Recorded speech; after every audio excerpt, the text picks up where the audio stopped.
बिस्मिल्लाहिर्रहमानिर्रहीम। अस्सलाम वालेकुम। एक रात सुल्तान महमूद गजनवी को काफ़ी कोशिशों के बाद भी जब नींद नहीं आई तो अपने ग़ुलामों से कहने लगे, लगता है किसी मजलूम पर आज कोई जुल्म हुआ है।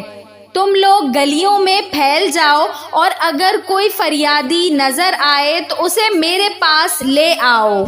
थोड़ी देर बाद वो सब वापस आकर कहने लगे, सुल्तान, हमें कोई भी फरियादी नहीं मिला, आप आराम से सो जाएं। सुल्तान को जब फिर भी नींद नहीं आई तो वो कपड़े बदलकर खुद महल से बाहर निकला। महल के पिछवाड़े में उन्हें किसी की फरियाद सुनाई दी, ए अल्लाह, सुल्तान महमूद अपने मुसाहबों के साथ महल में ऐशो इशरत की ज़िंदगी गुजार रहा है और महल के अक़ब में मुझ पर ये जुल्म तोड़ा जा रहा है। सुल्तान ने कहा, क्या बात कर रहे हो? मैं मौजूद हूँ और तुम्हारी फरियाद रसी के लिए आया हूँ। मुझे बताओ क्या जुल्म हुआ है तुम्हारे साथ। उसने कहा, आपके खवास में से एक शख्स जिसका नाम मैं नहीं जानता हर रात मेरे घर आता है और मेरी बीवी पर जुल्म तशद्दुद करता है। इस वक्त कहाँ है वो?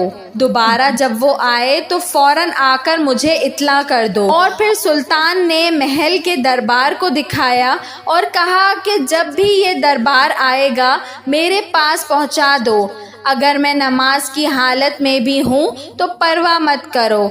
अगली रात वो शख्स सुल्तान के पास आया और बताया कि वो शख्स इस वक्त उसके घर में है। सुल्तान उसी वक्त तलवार हाथ में लिए उस शख्स के साथ चल पड़ा।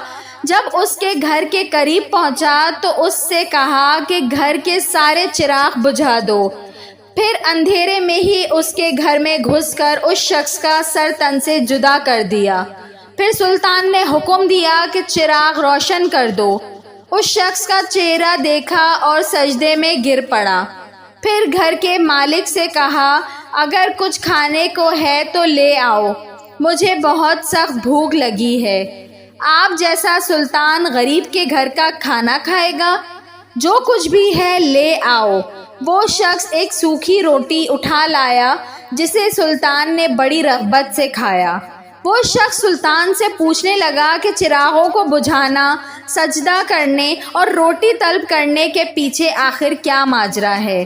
सुल्तान ने फरमाया, मैंने जब तुम्हारी दास्तान सुनी तो सोचा कि मेरी सल्तनत में ऐसा जुल्म करने की हिम्मत सिर्फ मेरे किसी बेटे को ही हो सकती है। अंधेरा करने को इसलिए कहा था कि पादराना शफकत मेरे इंसाफ के रास्ते में हाइल ना हो जाए। चिरागा चलने पर जब मैंने देखा कि वो मेरा बेटा नहीं है तो मैं सिजदा शुक्र बजा लाया। खाना इसलिए मांगा कि जब से मुझे तुम्हारी मुसीबत का इल्म हुआ मैंने अल्लाह के सामने कसम खाई थी कि जब तक तुम्हें इंसाफ नहीं मिल जाता मेरे ऊपर रोटी हराम है। उस वक्त से अब तक मैंने कुछ नहीं खाया था, ना पानी पिया था। वीडियो पसंद आई हो तो इसको ज़रूर लाइक करिएगा और ऐसी मज़ीद अच्छी वीडियोस देखने के लिए मेरे चैनल उर्दू कहानी घर को सब्सक्राइब कर लीजिए। Thanks for watching. अल्लाह हाफिज़।